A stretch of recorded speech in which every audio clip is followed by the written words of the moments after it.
どうも千人終わりです。今回のテーマは名切りについてなんですけど、その名切りをされる方、久保田美智子さんという方がいます。この方は前回の動画酒井貴之ナイフギャラリーで出てきました。そこで彫刻を担当されてる方ですね。この久保田さんはですね、僕がすごく会いたかった人なんですけど、僕がこの方を知ったきっかけっていうのはまず包丁からなんですよ。あるお店でやたらね美しい彫刻がされてる包丁があったんですよ。でこれは一体誰が彫ってるんだろうって思って調べてみたら、もうねこんなね笑顔の素敵な女性の方が彫ってるってことを知ってものすごい興味持ったんですね。なぜこの仕事をしてるのか気になりますよね。はい、ということで今回はこの久保田美智子さんと名切りについてぜひ今回の動画最後までお楽しみください。ではですね、前回の久保田さんの登場シーンから入ります。それでは本編へどうぞ。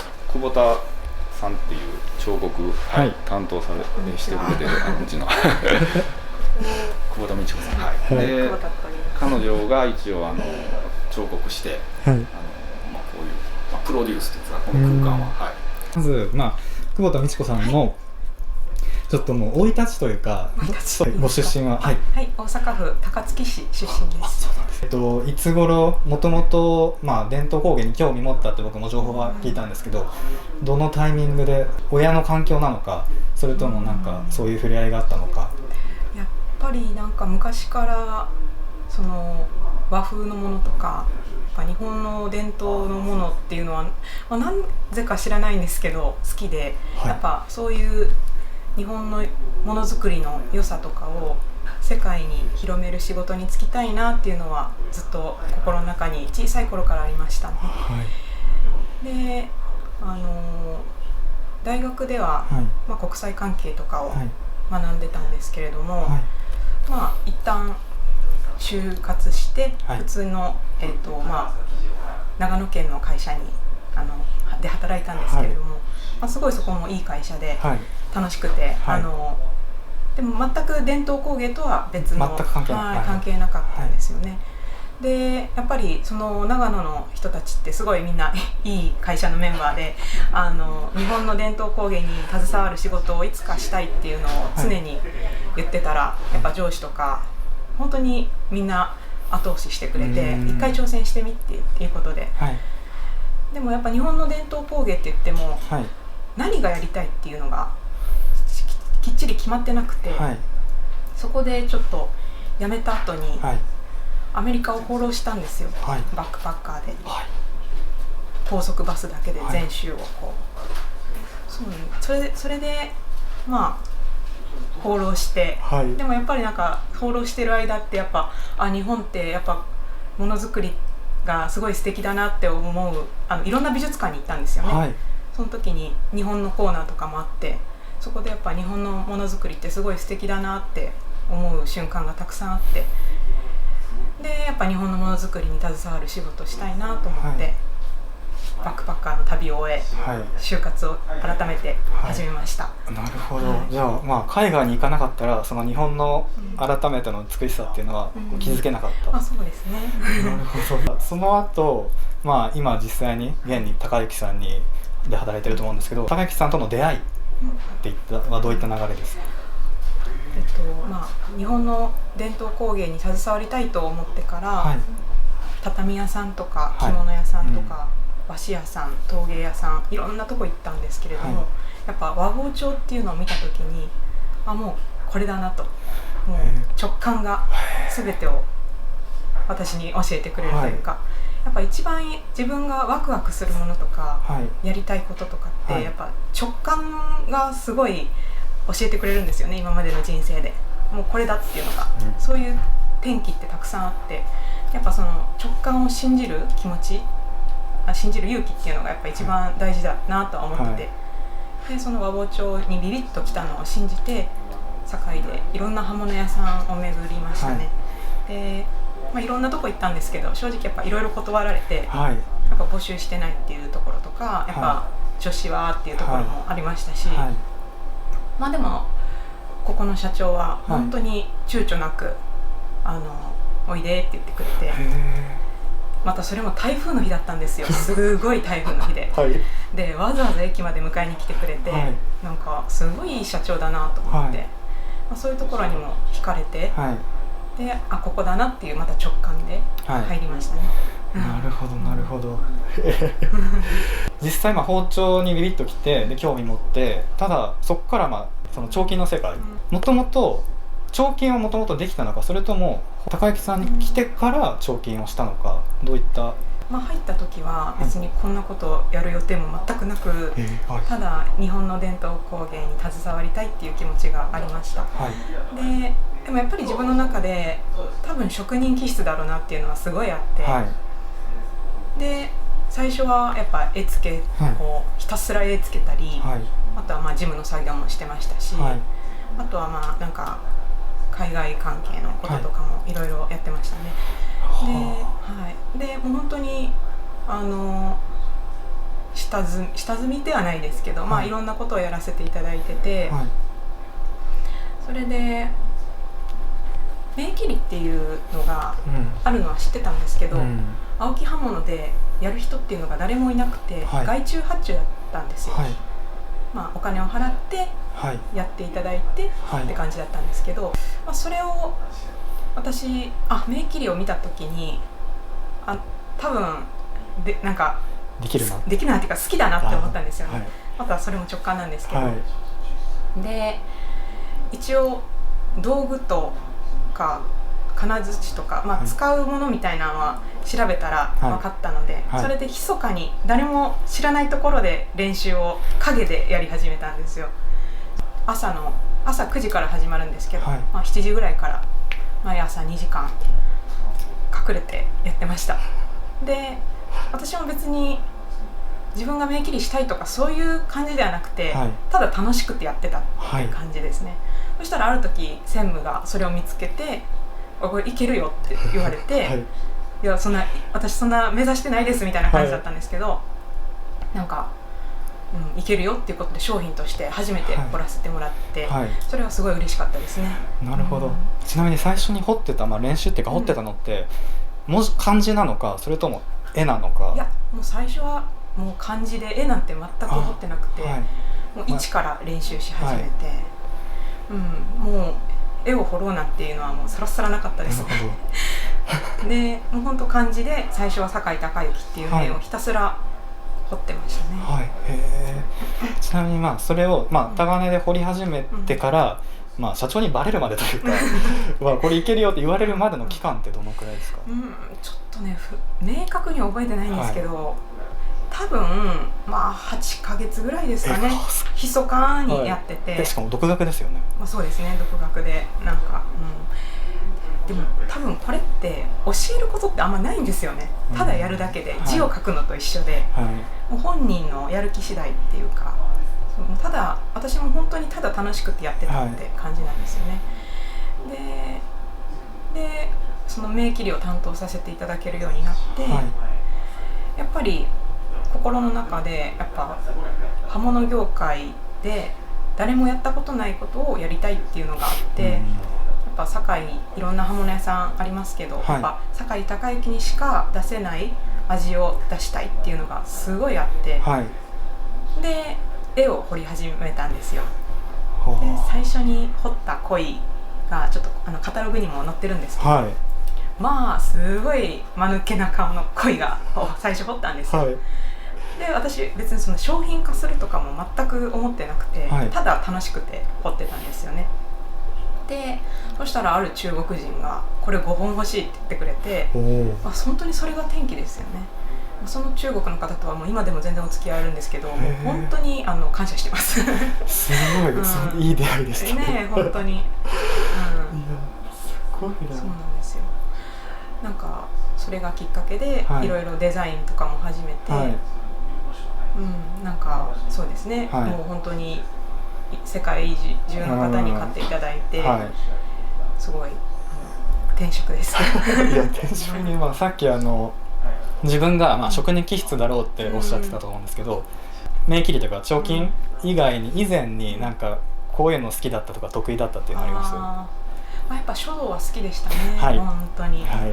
もう幼稚園から中学ぐらいまでやってましたけど、もう本当学校から帰ったらすぐ行って、夜遅くまでもうひたすら書いて、やっぱり、職人とはまた別なのかもしれないんですけど、やっぱ一つの道を極めるっていうことが、私にとってすごいやっぱ好きなことなんだなっていうのは感じてますね。なるほど、ありがとうございます。ただめっちゃ手は切りますよね。そうですよね。結構傷だらけにはなって、全ての傷がどの包丁だったか覚えてます。結構バッサリ切って、病院も行かずこうひたすら耐えて、っていうのを繰り返しで、血が止まらないっていうのはちなみに治りました？跡とか残ってるんですか？でもがっつり残ってますね。もうなんかこことかもう全部の指やけどもありますし、据え場で、なんか本当にこの時はもう本当指取れたかと思いました。いやマジで骨見えた時とかあって、なんかでもそれも病院行かなくて、なんでですか？なんか誰にも知られたらダメだと思ってずっとこうやってて。で本当3日間ぐらい血止まらなくて、寝る時も心臓が指にあるみたいにここでドクンドクンドクンって言うんですよ。本当でも大入さんもよく切られますよね。そうですね。やっぱ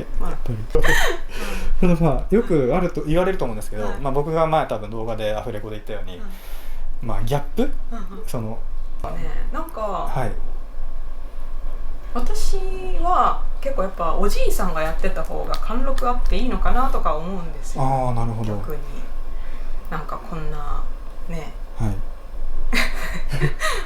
女がみたいな。だ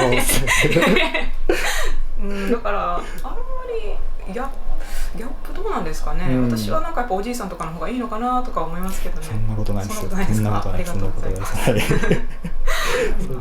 70種類ぐらいデザインありますかね。なるほど。結構お客さんからリクエストもよくいただくようなので、なんか似顔絵やってほしいとか。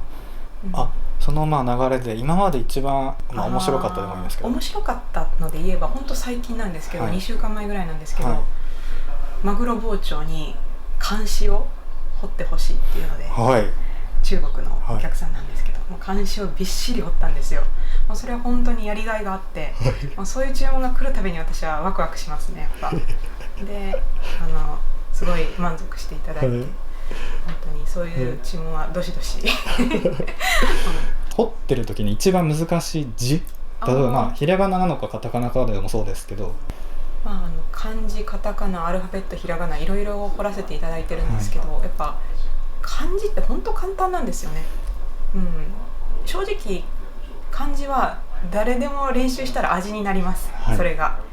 ただひらがなとかはやっぱカーブとか、その色気ある字体っていうのは本当にもう左手右手の圧力の加減っていうのがすごい大事で、練習はすごいしないと難しいですね。そうですよね。アルファベットも難しいですね。でもやっぱ海外行ったらお客さんはアルファベットでの内容をご希望されるんで、もうほぼアルファベットを彫ることが多いんですけど、でも本当海外行って目の前で彫ってあげて、で内入れしてくれるんだったら買うよとか言ってくれるとすごいやりがいになりますよね。ダントツで人気なのは五重塔と竜ですかね。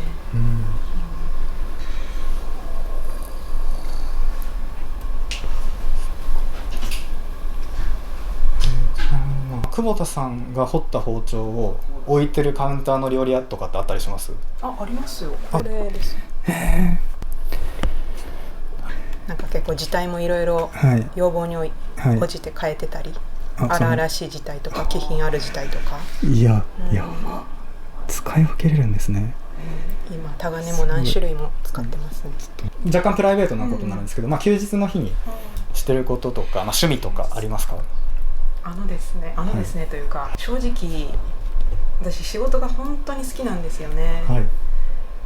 なんかちょっと寂しい話なんですけど、休日も仕事してますでもすごい幸せですよね。幸せそう。やっぱ趣味は結構ランニングとかなんですけど、体を動かすこと。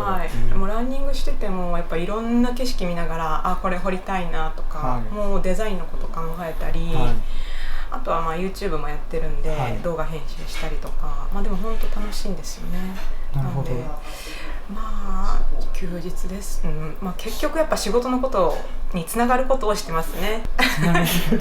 もう大好きですね。面白いなくて面白すぎますよ。趣味ですよね、私結構旅本当好きで、いろんなとこに旅行行きますね。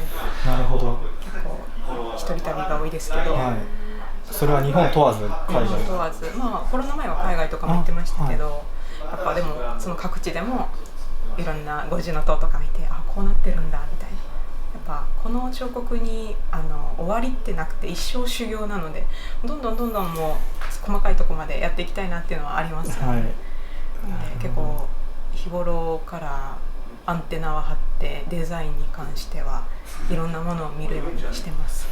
なるほど。でも結構神社は行きますね。寺より神社好きです。なんか神聖な感じがするんですよね、神社の方が。そうなんか感じるんですね。スピリチュアルを浴びて、結構自然は大好きですね。ではちょっと最後の質問で、今この作業というか仕事をしてて、一番嬉しいこと、やりがいみたいなのあれば、お願いします。やっぱり本当に一番のやりがいは、そのお客さんが本当に喜んでくれるんですよね、私の彫りで。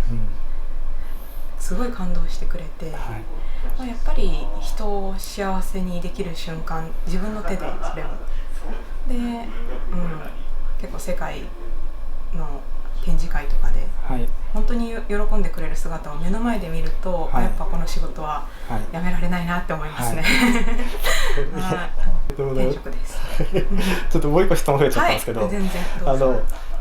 今やってるそれこそ名切りって仕事って見た目の世界じゃないですか。よく言われるのが、僕も結構コメント欄で言われるんですけど、そんななんか装飾だけにこだわったら本末転倒だとか、切れ味に関係じゃないんじゃないかって言われるんですけど、ちょっとそれについてご意見をいただきたいんですけど。結構衛生的なこととか言われること多くて、結構私ナイーブなので結構シュンとなったりはするんですけど、でもなんか結構装飾品として買っていただけることが多くて、いろんな意見あるんですけれども、これはこれで認めていただけてることもあるので、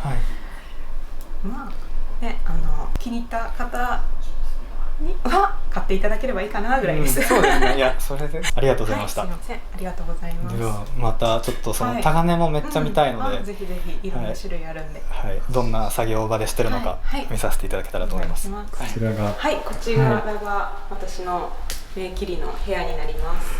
こんなとこに。どうぞ中お入りくださ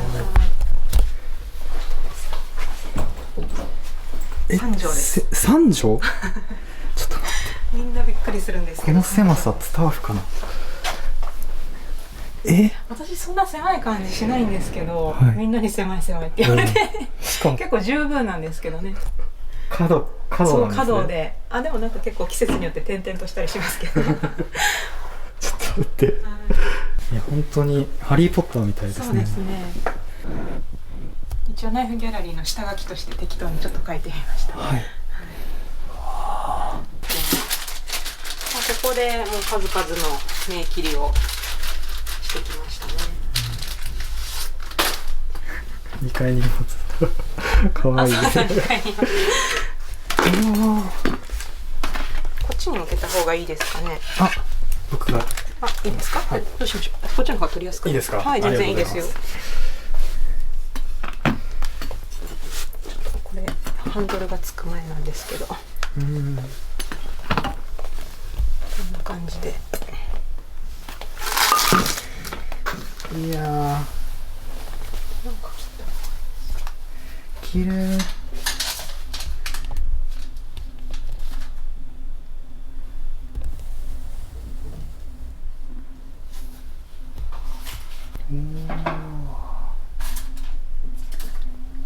普通の作品したら、結構こう自分でのし作るのが好きで、こうなんかやっぱり一丁一丁思いを込めて彫ったので、箱にもこだわりを持って、結構和紙とかも土日とか、はい、いろいろ探したりして、はい、本当にずっと仕事してますね。世界に一つだけのやっぱ作品にしたいなっていうので、これは喜びますよ。なんかアンが喜んでくれて、やっぱ習字が綺麗だな。いやいやいや、もう殴り書きですよ。そうですね。で動画なんですけど、はい、なんかまあ本当まだまだあるんですけど、はい、一軍といいますか、はい、そのメインのはい人たちですね。多いですね。まあそうですね。メインが多いですね。はい。でも正直本当そこら辺に転がってある工具とかもすべて私にとっては彫刻の道具になるんですよね。で、例えばこれとかはまあ穴子、はいなんですけど、これとかはドライバーですよね。はい、こういうのでもやっぱ模様とかにもなりますし、でやっぱ自分で研いで角度とかも考えて、で彫るといろんな研究しながら新しい彫り方とかを生み出してきました。かっこいい。でこの土台もすごいこだわってて、はい、ここが平坦な磁石、平坦なんですけど、はい、こっちは一応凸になってるんですよね。はい。凸ででやっぱ和包丁って比があるじゃないですか。はい、でこうやった時にこっちが平面でこっちがこう丸くなってると、はい、このちゃんとピタッと合うところがどこかしらあるんですよ、包丁ごとに。こう研究し何回もこうやったら。はい、で磁石なんですけど、はい、それでこっちは丸くしててこっちはピタッとなるようにしてます。はい、なるほど。で磁石もこっちは硬い磁石で、はい、こっちは柔らかい磁石で、はい、浅い彫りがしたいなっていう時はここで彫って、深い彫りをしたいなって思う時はこっちで彫って、磁石のクッション性っていうのも結構研究して、はい、いろんな磁石を探しに行きました。すごい。で洋包丁とかだとやっぱ鋼材が硬いので、はい、唾の焼きが入ってない部分に唾ってわかる、口金のところに入れるんですけど、はい、その時はこの板をこう引き抜いて、はい、まあこれちょっとテープくっついてるんですけど、はい、ここに段差を作ることで、はい、その口金をうまいこと当てるようにしたりとか。なるほど。すみません、今これくっついててできないんですけど、でなんかよくいろんな目切りのしてる方いて、結構テープでベタッとくっつける方が多いんですけど、そうですね、はい、なんかここにこんないろいろフックがついてるのは、はい、ゴムのバンドをこうやって傷つけないようにとか、いろいろ考えたりもしましたね。でもなんか最初はゴムとかでこうバンドでしてたんですけど、はい、次第にもうなんか動いても案外切れるようになって、で磁石の力だけで案外、はい、そうですね、彫れるようになりましたね。まあ、これがベストの土台です。いろいろ試行錯誤してこれが出来上がったんですね。はい、土台が出来上がりました。なるほど。タガネも本当いろんな角度があって、はい、幅とか、はい、でも全部やっぱどういう時に使うかっていうのはもう手が覚えてくれてて、はい、もう全部必要な子たちですね。いやすごい。そうタガネちょっと研ぐ時の話も聞きたかったんですけど、はい、研ぎも自分でされてます？そうですね、基本的にもうでも砥石でも研ぐ頻度ってあんまりないんですよね。はい、やっぱ研ぐのってすごい勇気がいって、はい、なんか失敗したら結構字も変わっちゃうので、はい、まあでも正直研ぐの半年に1回ぐらいです。そうなんですね。でもなんか最初はいろんな角度つけて研究とかしたんですけど、はい、結局やっぱ、その今ある角度で、はい、切ってるんで、まあ、半年に1回ぐらいですかね。結構気に入ってたタガネが折れちゃったりした時はすごいショックですね。はあってなって。折れることやっぱあるんですか？あります。やっぱサビとか、もろくなって。やっぱり、そのお気に入りのタガネを作り上げるまでに、はい、やっぱすごいね、年月かかってるんで、折れた時はショックすごいです。いやそうですよね。子供みたいなもんですよね。そうですね。まあでもちゃんと捨てずに頑張った証として、こんなんもタガネになりますね。いやかっこいいな。何でも道具になるっていう。はい、そうですね。金槌も一応いろんな種類あって、はい、やっぱ絵の深い浅いとかはこの金槌で変えて、やっぱ深いの掘りたい時は重いやつでやりますし、ちょっとね掘ってるのか掘ってないのかわからないような浅い時はこういうちっちゃいので軽く叩いたりして、なるほど。結構工具屋さんとか行くとワクワクしますこういう霧とかも使ったり、ただの霧ですよね、霧どういう使い方するんですか？でもなんかこうそうですね、目玉を待って細かい入れる時とか、結構小学校の時に使ってた彫刻刀とかも使ったり。すごい。でもどれもやっぱなんか誰かに教わったっていうよりかは、本当、誰にも教わってないんですけど、その自分で研究しながらやってきたって感じですね。逆にその方が良かった可能性もありますよね。そうですね。先入観と守らず一回見せてもらってもいいですか？ありがとうございます。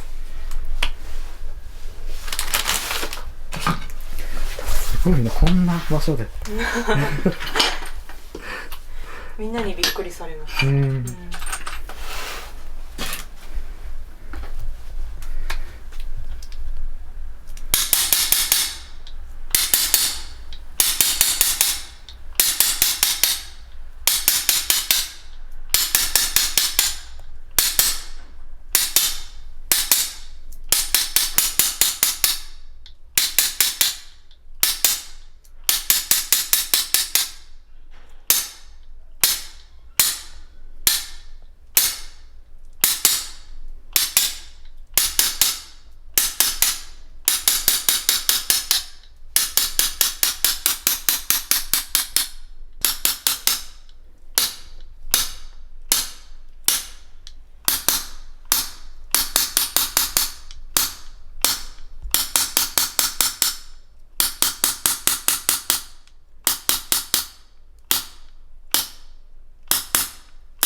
いや、早っ。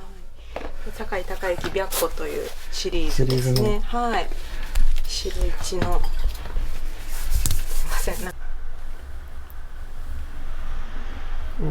ありがとうございます。これを多い時は1日100本ぐらいありますね。100本。でも結構一日中やってるわけではなくて、結構朝の時間にちゃちゃっと掘って、他はまた違う仕事してたりとか。そうなんですね。いろんな仕事してます。だからやっぱみんなに名切り師とか彫金師とか言っていただくことあるんですけど、なんかそんながっつりしてるイメージなくて、YouTube とかもやってて。なるほど。そうなんですよ。だから結構おこがましい感じなんです。恐縮ですね。結構これはめしべとかおしべとかまで剣とか売ってあって、葉脈とかもこだわってやってるんで、いろんな道具使う作品ですね、これは。なるほど。ちなみに普段今掘ってる最中ってもうこの静けさで、いや音楽とか音楽かけてます。なるほど。結構ノリノリでやってます。本当に。かと思えば結構朝の時間、誰もいない会社で静かに掘るのも好きですね。結構それ一番好きかもしれないですね。誰もいない時に朝早く来て、毎日そうですね。いつも7時半ぐらいには来てます。いや気持ちよさそうですね。そうですね。そうあと質問なんですけど、今合わせの包丁を掘ってたと思うんですけど、本焼きも掘れるは掘れる。本焼きは焼き入れ前だったら掘れますね。焼き入れ後は硬くて、でもやっぱり焼き入れ後も内入れしてほしいっていうのはあるんですよ。で本当に金槌でガーンと掘れば掘れるんですけど、正直タガネが痛むのでやりたくないんですよ。でもそんなあることじゃないので、ちゃんと掘るようにはしてます。本焼き以外、例えばオーレステンの一体型とかそういうのも硬いとは思うんですけど、掘れないですね。なるほど。つばは掘れるんですけど、やっぱ硬いし滑るんですよね。で結構時々展示会とかでも掘ってほしいってあるんですけど、ちょっとやっぱ傷みたいになっちゃうんですよね、はい、だからちょっと断ってますね。割り込みとかだったら全然できます。3枚もの、はい、結構ベストな土台ですね、でもここにたどり着くまでに本当何回も試行錯誤で考えて、この切り株にしたのもやっぱこう絵掘ってたら一定の方向から掘るんじゃなくてこう回しながら掘るんですよね。こうなんでこの方が回しやすくて、なんかもうろくろのようにろくろみたいでした今。掘ってますね。やっぱ右も大事なんですけど、やっぱ左手をこういかにしなやかに動かすかっていうのが重要で、どっちの力加減も大事ですね、傾き加減とか、もう今まで何回も失敗して、でも本当ここ数年は失敗ゼロです。あ、そうなんですね。やっぱ経験がなんか自信にもなりますし、結構この和歌とかも散ればこそ糸戸桜はめでたけれっていう和歌が彫られてるんですけど、なんか桜は散れば散るからこそ美しいって、永遠にないものだから美しいっていう和歌で桜彫られてるんですけど、やっぱなんか和歌の意味とかを説明してあげたら、外国の方とか感動して買ってくれたりして、いや嬉しい、感動しますよこれは。なんかやっぱこう自分で思ってることを作品に表現できるっていうのが、やっぱ私の天職ですね。じゃあ美智子さんの名前で取れますか？いいんですか？はい。高雪。そうですね。で裏なんでしたっけ？裏、じゃあひらがなでオイリでお願いしていいですか？で、ここはそこにいいんですか？はい、お願いします。酒井高雪美智子作オイリで。はい。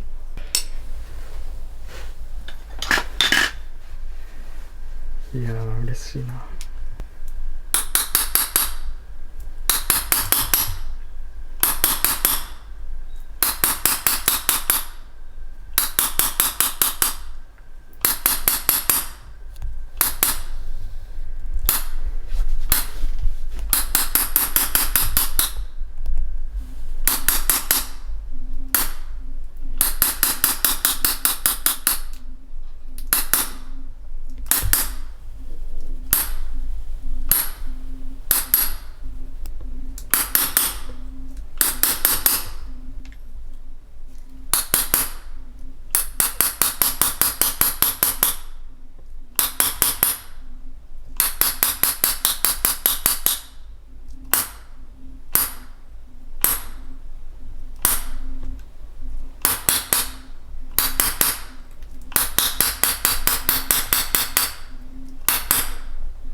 ひらがな用とかですか？そういったわけでは。そうですね。これはしなやかに小回りの利く柄です。ああ、なるほど。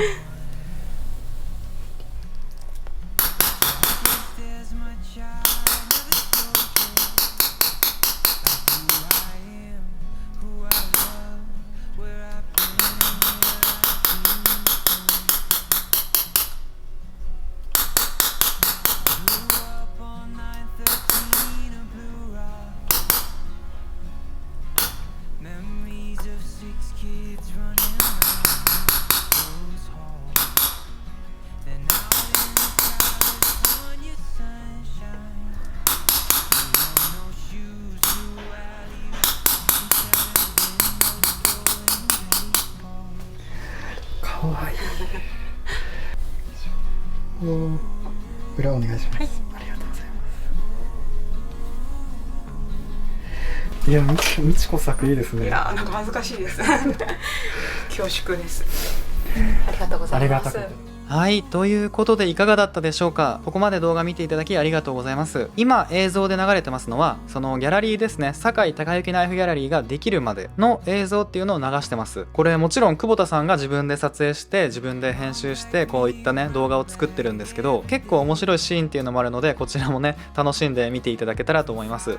はい、まあ今回のねこの久保田さんのお話を聞いてすごくね思ったのが、やっぱりね直感ですよ。直感を皆さん大事にしましょう。自分がなんか違和感を感じたこと、なんかこれいいなとか、そのなんかでいいんですよ。それがもう大事なんですよ。よくね他人にいろいろ言われてそうなのかなああなのかなって思うことあると思うんですけど、まず自分の声です。自分の心の声を聞いてそれに従いましょう。はい、まずは従うべきだと思いますね。はい、本当にお話できて刺激になりました。ありがとうございました。そして青木刃物製作所の皆さん、貴重なお時間ありがとうございました。またねコラボ動画とかねいろいろ発展していくたびに撮影にお伺いしたく思っておりますので、その時はよろしくお願いします。で、いつも見てくれてる方、温かいお言葉くれる方、本当にありがとうございます。とても励みとなってます。ということで以上です。もしこの動画が少しでもいいなと思っていただきましたら、ぜひグッドボタンとチャンネル登録よろしくお願いします。ではではまた次の動画でお会いしましょう。ありがとうございました。